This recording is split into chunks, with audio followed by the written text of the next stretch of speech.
Welcome to the definitive guide to everything you need to know to be a successful media buyer with Facebook ads and more. From somebody that has managed agencies, run agencies, accidentally started agencies, built brands on in-house, been a vendor, spent well over hundreds of millions of dollars. And honestly, my students and clients have done billions in revenue. And I'm here to make sure that you understand the three most important things that you need to get good at in order to be truly elite when it comes to Facebook ads, and how to get started on your path to changing your entire life, because this is one of the easiest and most fun ways to provide a lot of value and get a really great paycheck. Let's go!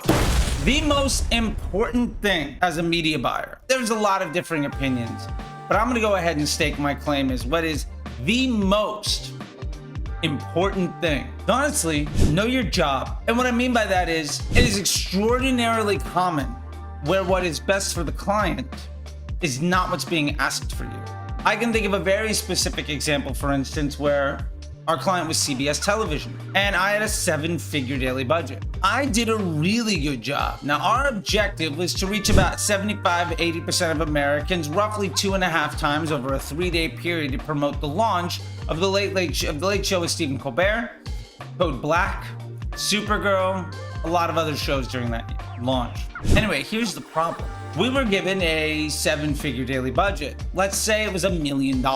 Now, I went out of my way to figure out how can I do that job 75-80% of Americans, roughly 2.5 times over that period. And what I ended up doing was actually wildly over delivering. Now, at the time, what we did was use a reach and frequency campaign. It takes you about half an hour. You set the thing up, you get it going, you load up the creative, you make the buy, done. 20% commission, that's a $200,000 payday for the ad agency. Now, mind you, at the time, I was making about 75. Not nearly. Like, we're getting an idea of the impact here, right? So I made this mistake about 4 times that week. Instead of setting up the reach and frequency to get a 2.5x on 75-80% of people, I did a manual bid and accelerated delivery and some other tricks. I actually got to about an 85% share of voice at a frequency of 3.5 to 4. Well, here's the problem. Facebook literally stopped spending. I had reached too high of a frequency against my entire audience. Now, I did that in about 800 grand, not the 1 million. So me as a media buyer, I actually over-delivered and saved the client money. However, what I did was not my job. My job was to make the person that hired me look good to their boss. And that's your job as a media buyer 100% of the time. Because ultimately, there were 2 really big negative impacts that occurred immediately from that. The first was the ad agency lost a large amount of money on commission. Over the course of the week, I literally cost them over half of my annual paycheck in commission. That's a problem. And then CBS, the television organization, the guys and women that hired us to do the work back, this is when I was a director at Omnicom, supervisor at Resolution Media, the performance division of Omnicom, when I was directing the CBS account. The person that hired us went to their boss and asked for $1 million. We did the job for less than that. Ultimately, that made them look bad to their boss and made it way more difficult for us to get more money moving forward. Now, in retrospect, I worked about 3.5-4 hours per account to really hack the hell out of this thing and do the absolute best job for the client, which means I worked about 10 to 12 times harder than I should have to ultimately hurt the relationship by over delivering and doing effectively a good job. Now, that's one example, but the point here is understand what your role is. A lot of times people hire ad agencies or they hire media buyers because they want good results. Now, as a very sophisticated media buyer, I can understand that maybe the best thing isn't to get a good ROAS because cash flow at a higher volume is a much greater need for the business. But if the person that hired you needs to look good to their boss and they promised a certain outcome because they might not necessarily understand what it is that you do, when you do a really good job but it doesn't deliver on what you are hired for, that is a tremendous detriment. The point here is, while we talk a lot about don't use retargeting and don't worry about ROAS and interest groups are trash and all of these other things, at a very macro level, none of those things are arguable. They are objective facts for the success of business. However, there are a lot of people whose entire success has always come as a media buyer at an ad agency or for clients. Now, these people have never seen the other side of that conversation, or maybe they have, but they've always been hired to deliver ROAS or whatever it happened to be. So while we might intellectually know those are objectively terrible things to care about and are absolute liabilities to the business growth, where we sit in the business doesn't allow us to have the impact to make those better macroeconomic business decisions. So we have to work really hard at making sure that our boss looks good to the person that they work for. Your job in any team is, one, to lift those around you. And that's what I always teach. One of the reasons that, yet another reason that interest groups are trash and why broad is excellent is because when you drive a greater number of higher quality individuals that all look and feel the same, it makes landing page testing easier. It makes the emails teams work much easier. It makes LTV testing and bundles and upsells and AOV testing and everything else much easier because it's a way more simple ecosystem. However, if the dotted line where that contract was signed, above it says specific spend, specific ROAS from this platform, first off, I'm sorry that you have to work really hard to do ultimately a bad job for the client. But more importantly, it is not your place in that conversation to ultimately determine what those needs are. And when you see advice from ad agencies and from elite media buyers that don't actually run their own brands, haven't actually taken brands to market, and don't actually do things beyond the platform, 90% of their advice is how to make that role look as attractive as possible to the person that's hiring them. And there's a reason why there's a lot of churn in clients when it comes to ad agencies.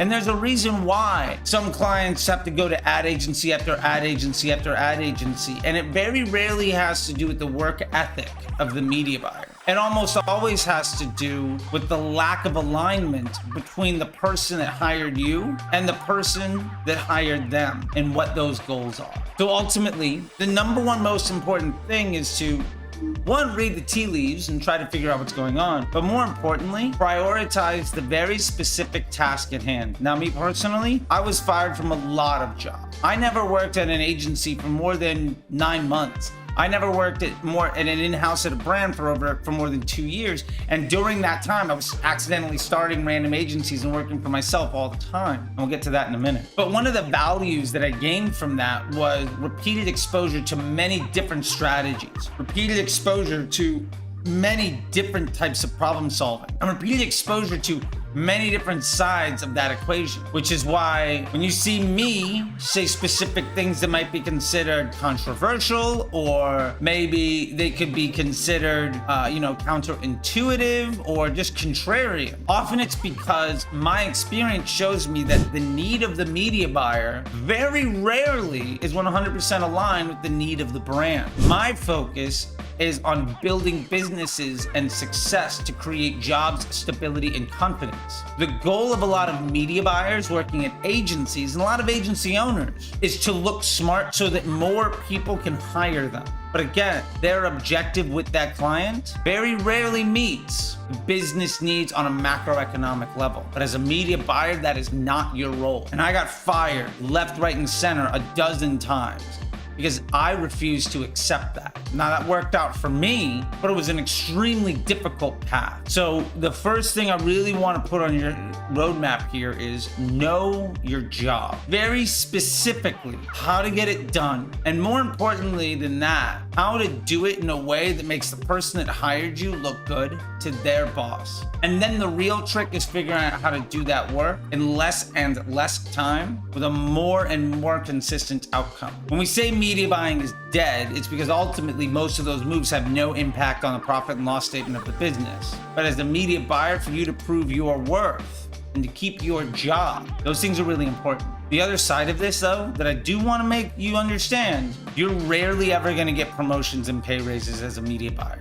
If you want to earn more money, you have to find a new job, working basically your boss's gig at the shop next door. And there's another thing we can do too, and we'll get to that in a second. The second most important thing for media buyers to really understand, if you want to come in day one and be as good as possible, potentially this could be the most important thing, but I'm gonna put it as number 2, is learn Excel. Be wicked fast at spreadsheets. Data rules the day when it comes to decision making and processing. And when we talked about looking good to your boss and making the person that hired you look good to their boss, one of the easiest ways to do that is to make sure that all actionable insight is available in a click. When you get really good at Excel, you can make dashboards, you can make reporting documents, you can make whatever it is that you need to provide the answers to the questions that you haven't been asked yet. That takes time, but learn how to do pivot table. Learn how to make that data analysis second nature. And more importantly than that, not only being able to do it quickly, but understand what data analysis is actually important and which one is kind of a waste of time. And there's another big mistake that I made a few times that I just want to tell you.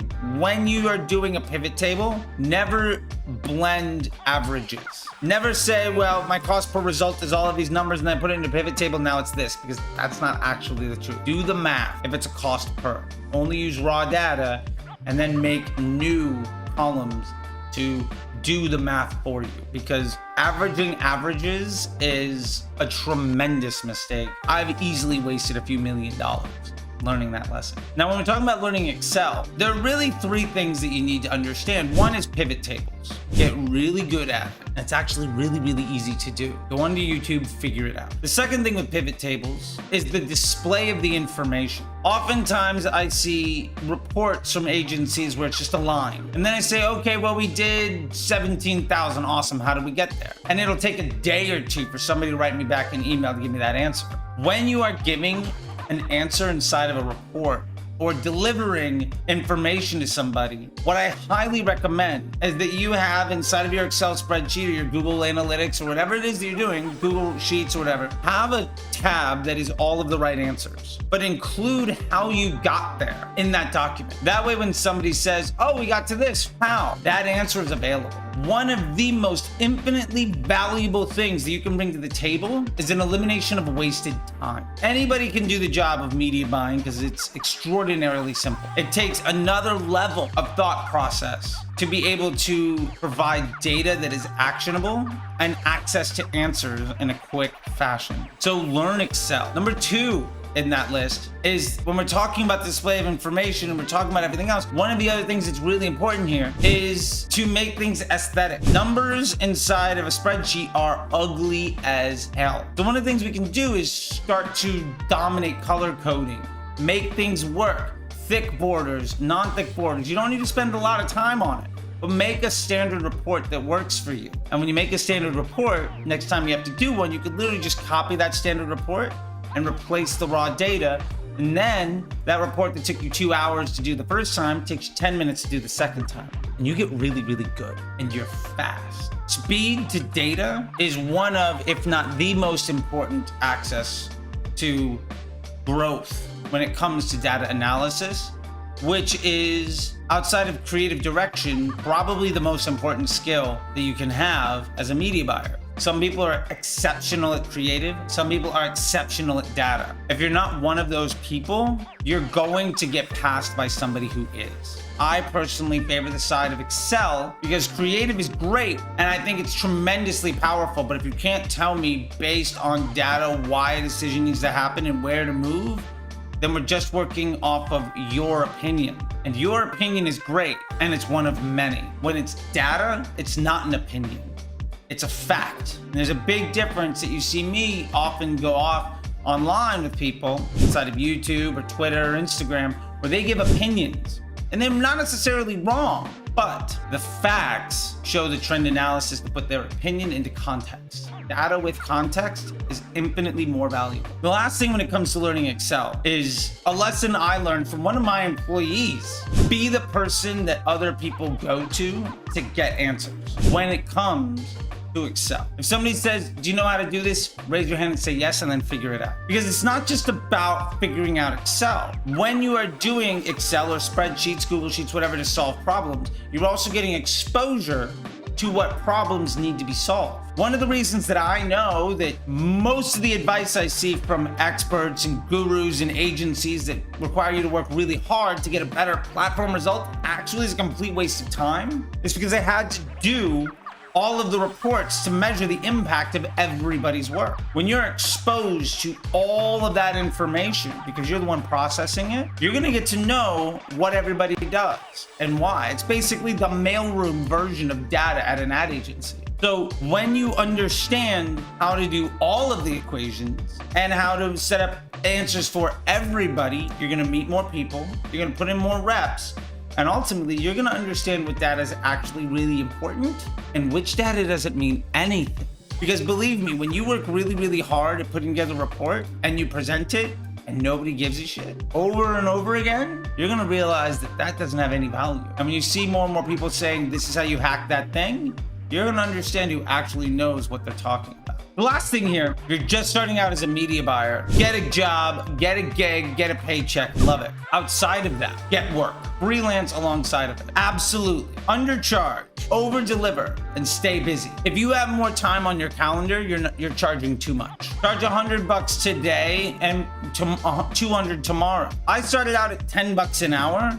And now I don't do media buying for clients without equity. It took time, but what was $10 an hour became 15, became 20. What was $200 a month became 500. What was $2,000 a month became 2,500, became 3,000, 4 and 5. When you have your entire calendar full and you want to land new clients, charge that new person more money than your cheapest client. Then you can fire your cheapest client or ask them to match it. What you're doing is you're basically raising your value per contract of what you're worth. And this isn't just about income. It's about doing the rep and getting exposure. If you're both in-house and agency, if you are both running stuff for clients and also helping people build their business, if you're doing organic and paid, if you're doing Facebook and TikTok, if you're doing growth hacking and email, you're gonna ultimately learn how all the things come together. Now, you don't need to be an expert on all of it, but you can't be an expert in any of it until you understand the